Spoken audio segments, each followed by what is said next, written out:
नमस्ते गाइस, और आज की फाइट वीडियो कल के इवेंट के बारे में रहने वाली है, जहां पर वीडियो को स्टार्ट करते हैं न्यू लाइटवेट चैंपियन इलिया टुपुरिया से। तो सबसे पहले एक स्टार्ट की बात कर लेते हैं, जिधर इलिया टुपुरिया 2 वेट क्लासेस में बेल्ट को विन किया है, यानी कि डबल चैंपियन बनने वाला इलिया टुपुरिया अब एक 10th फाइटर बन चुका है। अब बेस्ट स्टैट ये है कि वो 10th फाइटर तो बन चुका है, बट इन सब में से इलिया टुपुरिया ही एक ऐसा फाइटर है जिसने अनडिफीटेड रहकर ये किया है, और वो अभी भी अनडिफीटेड है। तो बेसिकली इकलौता अनडिफीटेड डबल चैंपियन हमें मिल चुका है इलिया टुपुरिया में। वेयर इज मूविंग ऑन, तो अब बात करते हैं इलिया टुपुरिया के पोस्ट फाइट इंटरव्यू के बारे में, जहां पर सबसे पहले तो जैसे ही वो डबल बेल्ट्स को लेकर एंट्री मारता है, तो वहां पर वो एकदम से बात करने लग पड़ता है तीसरी बेल्ट की, यानी कि ट्रिपल चैंपियन बनने की, जहां पर वो कहता है कि स्टिल अभी उसके पास जगह बची है तीसरी बेल्ट की भी। अभी तो 170 की बात ही नहीं होनी चाहिए, but imagine guys, by chance अगर इलिया टुपुरिया ये भी कर लेता है। अब इसी थर्ड बेल्ट यानी कि ट्रिपल चैंपियन बनने के लिए इलिया टुपुरिया का जो एकदम से यूएफसी के चैनल में ही पॉडकास्ट है, तो वहां पर जो बैठे होते हैं वो इलिया टुपुरिया से यही पूछते हैं कि क्या वो अभी सोच भी रहा है वेल्टरवेट डिवीजन में जाकर ट्रिपल चैंपियन बनने का। तो इसका रिप्लाई देते हुए इलिया टुपुरिया हंसकर बोलता है कि जब उसकी लाइटवेट बेल्ट के लिए नेगोशिएशन चली हुई थी, तो वहां पर यूएफसी ने उसे फेवर मांगा था और उसे प्रॉमिस करने को बोला था कि अगर वो लाइटवेट डिवीजन का चैंपियन बनता है तो वो एकदम से वेल्टरवेट की बात यानी कि 170 पाउंड जाने की बात नहीं करेगा। तो इलिया टुपुरिया ने यहाँ पर यूएफसी को प्रॉमिस तो कर दिया,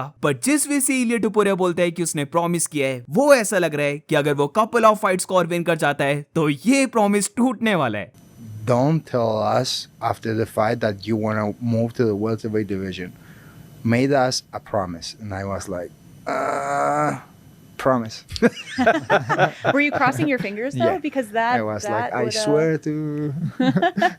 promise. और मूविंग ऑन, तो अब बात करते हैं इलिया टुपुरिया वर्सेस पैडी पिमलेट के बारे में, क्योंकि इलिया टुपुरिया की विन के अलावा यही सबसे बड़ी मूवमेंट थी, जहां पर वी ऑल नो कि पैडी पिमलेट को ऑक्टेगन के अंदर बुलाया जाता है, जो वैसे तो बहुत बैड आइडिया निकला, क्योंकि डैना वाइट पोस्ट फाइट इंटरव्यू में जरा भी खुश नहीं था इससे, उस पर बाद में आते हैं। बट अभी सिर्फ अगर पैडी पिमलेट और इलिया टुपुरिया की बात करें, तो पैडी से फाइट करने पर इलिया टुपुरिया बोलता है कि ऐसा कोई भी और फाइटर नहीं है जिसको वो रियली हिट करता है और वो रियली चाहता है नॉकआउट करने के लिए। चार्ल्स ओलिवेरा के साथ ये सीन था कि वो उसे बहुत ज्यादा लाइक करता था। चार्ल्स ओलिवेरा एक रियली गुड पर्सन है, बट जब पैडी पिमलेट की बात आती है, तो वो पैडी पिमलेट को इतने बुरी तरीके से नॉकआउट करना चाहता है, और वो रियली बहुत ज्यादा खुश और इंजॉय करेगा पैडी पिमलेट को नॉकआउट होता हुआ देखकर। अब ऐसा ही सिमिलर कुछ पैडी पिमलेट ने भी बोला है, जहां पर सबसे पहले तो जो फेस ऑफ होता है, उसके बाद अगर हम पैडी पिमलेट के इमीडिएट रिएक्शन को देखें, तो वो ये बोलता है कि इलिया ने उसे केज के अंदर बोला कि वो उसे सबमिट करेगा, क्योंकि इलिया टुपुरिया भी जानता है कि वो उसे नॉकआउट नहीं कर पाएगा। इलिया टुपुरिया की फाइट को लेकर पैडी पिमलेट कहता है कि book it, he will put that little bitch in his place. अब इसके साथ पैडी पिमलेट एक और इंटरव्यू में बोलता है कि वो रियली हेट करता है इलिया टुपुरिया को। वो इलिया टुपुरिया को एकदम से फिनिश भी नहीं करना चाहता, बल्कि वो इलिया टुपुरिया को फाइट के लास्ट मिनट में फिनिश करना चाहता है, जहां पर वो उसके ऊपर 700 टाइम्स एल्बोस को थ्रो करेगा और फिर जाकर उसे फिनिश कर देगा। वो रियली चाहता है कि वो इलिया टुपुरिया के फेस को डिसफिगर कर दे। अब मे बी इन दोनों की फाइट नेक्स्ट फाइट ना हो, बट फॉर श्योर ये फाइट फ्यूचर में तो डेफिनेटली होनी चाहिए। ये ऑब्वियसली जैसे सबको पता है कि ये सबसे बड़ी मनी फाइट रहने वाली है। और यहां पर मैं एक चीज बोलना चाहता हूं कि जो पैडी पिमलेट ने बोला है कि इलिया टुपुरिया उसे नॉकआउट नहीं कर पाएगा, तो आई गेट इट कि वो एक स्काउसर है and scousers don't get knocked out. But guys, जो इलिया टुपुरिया ने चार्ल्स ओलिवेरा के ऊपर पंच को लैंड किया है, वो कहीं पैडी पिमलेट को पड़ गया या फिर किसी भी लाइटवेट फाइटर को पड़ गया, तो मोस्ट लाइकली वो फाइटर नॉकआउट होने वाला है। But scousers don't get knocked out, तो इमेजिन अगर पैडी पिमलेट ऐसे किसी इलिया टुपुरिया के पंच को क्लीन ले लेता है और तब भी नॉकआउट नहीं होता है, काफी इंसेन होगा ये। बट एनीवेज, अब बात करते हैं इलिया टुपुरिया और अरमान सरूकिन की। तो इलिया टुपुरिया से स्टार्ट करते हैं, जहां पर जब उसे अरमान सरूकिन के बारे में पूछा जाता है, तो इलिया यहां पर कहता है कि वो अरमान सरूकिन की बॉडी लैंग्वेज और उसके फेस को देखकर ये बोल सकता था कि अरमान सरूकिन स्केर्ड था। अरमान के फेस को देखकर पूरा यह पता लग रहा था कि अरमान ये सोच रहा है कि वो क्यों इस फाइट का रिप्लेसमेंट फाइटर था, क्योंकि थैंक गॉड चार्ल्स ओलिवेरा को कुछ भी नहीं हुआ, वरना जिस वे से ओलिवेरा नॉकआउट हुआ, उस वे से उसने होना था नॉकआउट। अब अरमान को थोड़ा सा रोस्ट करते हुए इलिया कहता है कि वो हमेशा वेट को बना लेता है जब उसे पता होता है कि वो फाइट नहीं करेगा। लाइक जस्ट भी उसने रिप्लेसमेंट फाइट के लिए बना लिया, बट जब उसे ये पता होता है कि डेफिनेटली उसकी फाइट होने वाली है तो फिर वो ट्राई करता है वेट बनाने की और एंड में बोल देता है कि उसे बैक इंजरी हो गई। अब इसके बाद अरमान सरूकिन की बात करें तो यहाँ पर मैं तुम्हें 2 ट्वीट्स को दिखा देता हूँ, जिसमें एक ट्वीट फाइट से पहले था जहां पर अरमान इलिया को बोलता है कि अगर वो चार्ल्स ओलिवेरा को बीट करके विन कर जाता है तो फिर उनकी फाइट में वो उसके फेस से ऑक्टेगन के फ्लोर को वाइप करने वाला है। और अब फाइट होने के बाद अरमान कहता है कि चार्ल्स ओलिवेरा ओपोनेंट कभी भी एक ऑप्शन नहीं था, यानी कि ओलिवेरा की ये फाइट नहीं होनी चाहिए थी। वो ये चीज जानता है कि वो इलिया टुपुरे को बीट कर देगा, एज सिंपल एज दैट। और ये चीज इलिया टुपुरे को भी पता है एंड इसीलिए इलिया नंबर 1 कंटेंडर यानी कि उसे अवॉइड कर रहा है। अब इस पर भी मैं बात करूंगा क्योंकि डायना व्हाइट ने पोस्ट फाइट इंटरव्यू में अरमान सरूकिन को लेकर भी बोला है और बातों से ये चीज क्लियर हो चुकी है कि जो अरमान सरूकिन ने इस्लाम की फाइट में फकअप किया था उसके बाद उसे इमीडिएट टाइटल शॉट तो नहीं मिलने वाला है। उसे क्विट कर देना चाहिए वेटिंग करना, बल्कि उसे रियल फाइट को एक्सेप्ट करना चाहिए और वो अगर वो फाइट को विन कर जाता है तभी जाकर उसे नेक्स्ट टाइटल शॉट मिलने वाला है। अब इसके बाद अगर हम ये देखें कि इलिया टुपुरिया अपनी नेक्स्ट फाइट कब कर सकता है तो काफी शॉर्ट में अगर मैं बताऊं तो इन शॉर्ट इलिया टुपुरिया ने कहा है कि वो रेडी हो जाएगा लास्ट मंथ यानी कि दिसंबर में फाइट करने के लिए। और मूविंग ऑन तो अब बात करते हैं इलिया टुपुरिया का क्या कहना था जस्टिन गेची के बारे में। तो जस्टिन से फाइट करने पर इलिया टुपुरिया सबसे पहले ये कहता है कि उसे नहीं लगता कि फैंस ज्यादा इंटरेस्टेड होंगे अगर वो फाइट करता है जस्टिन गेची से। फैंस को चाहिए कि वो न्यू ब्लड के साथ फाइट करे। अब इसके बाद जो मैं पॉडकास्ट की बात कर रहा था वहां पर इलिया टुपुरिया से जस्टिन के बारे में पूछा जाता है कि मे बी जस्टिन गेची उसका पोटेंशियल नेक्स्ट ओपोनेंट हो सकता है, वो भी एक लेजेंड है, तो क्या इलिया टुपुरिया जस्टिन के साथ फाइट करेगा। तो यहाँ पर Ilia Topuria once again super confident होकर बोलता है कि इट्स लुकिंग लाइक कि वो रियली जस्टिन गेची को इतना लाइक नहीं करते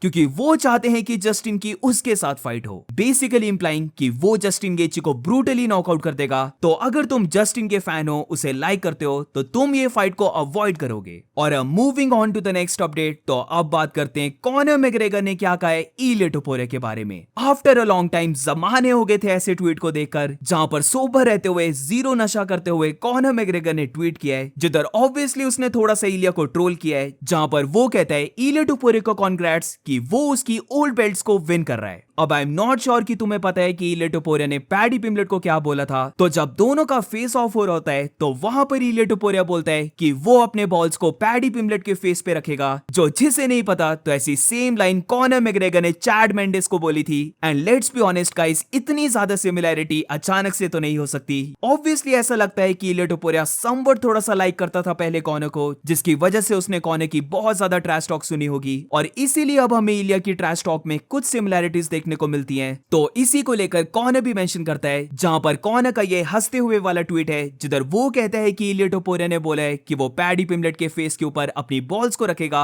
तो fair play, is UFC is back और still missing something. I mean Conor McGregor को तो हमेशा हर कोई मिस करने वाला है, तो yes definitely a little bit is missing. But anyways इसके बाद इलिया टुपुरिया की फिर से कॉनर ने तारीफ की है, जहां पर वो कहता है कि 3 नॉकआउट्स बैक टू बैक ये काफी गुड चीज है, कोई भी नॉकआउट्स को डिनाई नहीं कर सकता। और फिर कॉनर कहता है आई लाइक और रोज इमोजी, यानी कि ऑब्वियसली इलिया टुपुरिया। ऑल्सो एंड में जो किसी ने भी आता हुआ नहीं देखा था, क्योंकि चार्ल्स और कॉनर के बीच में पहले थोड़ी सी राइवलरी भी बन रही थी, बट कोई भी फाइटर जब डिफीट होता है तो हमेशा कॉनर थोड़ा सा हम्बल ट्वीट करता है, जहां पर इस बार भी उसने कहा है कि unlucky to Charles Oliveira but styles में एक फाइट, ओलिवेरा यूएफसी का एक लेजेंड फाइटर है, तो rest up Charles Oliveira. To be honest ये ट्वीट पढ़ते हुए मैं थोड़ा सा शॉक था, क्योंकि सच में बहुत टाइम के बाद हम कॉनर के सोबर ट्वीट को पढ़ रहे हैं, तो ये ट्वीट कॉनर का काफी अच्छा था। अब इसके बाद फ्लाईवेट चैंपियन एलेजेंड्रे पेंटोजा की बस मैं एक चीज को कवर करना चाहता हूं, जहां पर आई नो कि हर कोई बोल रहा है कि पेंटोजा ने फ्लाईवेट में सब कुछ अचीव कर लिया है, उसे जोशुआ वैन की फाइट के बाद बैंटवेट डिवीजन में मूव कर जाना चाहिए, बट ये चीज एलेजेंड्रे पेंटोजा ने कंप्लीटली डिनाई कर दिया है, जहां पर पोस्ट फाइट इंटरव्यू में वो कहता है कि वो बैंटवेट डिवीजन यानी कि 135 पाउंड जाने की सोच भी नहीं रहा, बल्कि वो अपनी फ्लाईवेट डिवीजन को बहुत टाइम तक डोमिनेट करना चाहता है। तो आई थिंक पेंटोजा ये सोच रहा है, जहां पर वो सोच रहा है कि वो really Demetrious Mighty mouse Johnson के रिकॉर्ड को ब्रेक करे, क्योंकि वी नो कि कि माइटी माउस का रिकॉर्ड बहुत इंसेन है और बेशक वो 11 या फिर 12 डिफेंसेस ना कर पाए, जो ऑब्वियसली करना बहुत ज्यादा मुश्किल होगा क्योंकि पेंटोजा अब 35 इयर्स का है और अभी तक उसने 4 बार टाइटल को डिफेंड किया है। तो अगर वो कहीं 3 या फिर 4 टाइटल फाइट्स को भी निकाल लेता है अगेंस्ट वेरी गुड ओपोनेंट्स, तो फिर ये डिबेट डेफिनेटली बन सकती है कि अलेक्जेंड्रे पेंटोजा ज्यादा बड़ा बन चुका है माइटी माउस से। और एक बार अगर ये डिबेट स्टार्ट होगी तो इसका मतलब ये होगा कि अलेक्जेंड्रे Pantoja all time GOAT list में भी टॉप 3 या फिर टॉप 5 में आ जाएगा। और मूविंग ऑन, तो अब बात करते हैं डैना वाइट के पोस्ट फाइट इंटरव्यू में, जहां पर सबसे पहले डैना वाइट से इले टोपुरिया और पैडी पिमलेट के बारे में पूछा जाता है कि दोनों ने एक इंसेन प्रोमो को कट किया है, दोनों फाइटर्स ने फेस ऑफ किया और फिर इलिया ने पैडी को पुश भी कर दिया था। तो इवन दो अभी पैडी पिमलेट थोड़े से लो रैंक में है, बट क्या वो ये अज्यूम कर सकते हैं कि इले टोपुरिया की नेक्स्ट फाइट पैडी पिमलेट के साथ होगी? अब यहाँ पर डैना वाइट ने कोई डायरेक्ट आंसर तो नहीं दिया है, बट ऑब्वियसली उसकी बातों से यही लग रहा था कि पैडी पिमलेट इले टोपुरिया का नेक्स्ट ओपोनेंट नहीं रहने वाला है। जहां पर डैना वाइट थोड़ा सा एंग्री होते हुए बोलता है कि वो तो ये पता लगाना चाहता है कि पैडी पिमलेट को ऑक्टेगन के अंदर अलाउ किसने किया। तो वी एक्चुअली नो कि किसने बोला था पैडी पिमलेट को ऑक्टेगन के अंदर आने के लिए, जहां पर डैना वाइट के क्लोज फ्रेंड जो रोगन ने बोला था पैडी पिमलेट को अंदर आने के लिए। तो अगर किसी को भी डैना वाइट को ब्लेम करना चाहिए तो वो नन अदर देन जो रोगन होना चाहिए, क्योंकि जो रोगन ही बोलता है पैडी पिमलेट को अंदर आने के लिए और वही बोलता है सिक्योरिटी को पैडी को ना रोकने के लिए। वो इलिया टोपुरिया को बेल्ट देने के बाद वापस चले गया था, बट अगर वो वहां पर होता तो वो डेफिनेटली पैडी पिमलेट को अलाउ नहीं करता ऊपर आने के लिए। और रही बात इलिया टोपुरिया वर्सेस पैडी पिमलेट की फाइट की, तो राइट नाउ वो इस मैचअप के बारे में जरा भी नहीं सोच रहा and he really doesn't know कि ये फाइट होगी या फिर नहीं। तो राइट नाउ तो इट्स नॉट लुकिंग लाइक कि ये फाइट होने वाली है। एंड ऑब्वियसली अगर डिजर्विंग वे में भी देखें तो एकदम से पैडी पिमलेट की फाइट लाइट वेट बेल्ट के लिए बनती भी नहीं है। तो लेट्स सी इलिया टोपुरिया की फाइट किसके साथ होती है। Where is a moving on, तो अब देखते हैं कि डैना वाइट ने क्या बोला है अरमान सरूकिन के बारे में। तो जैसे मैंने कहा, डैना वाइट स्टिल अरमान सरूकिन से इतना हैप्पी नहीं है और इससे हमें पता लगता है कि जो अरमान ने इस्लाम की फाइट में फकअप किया था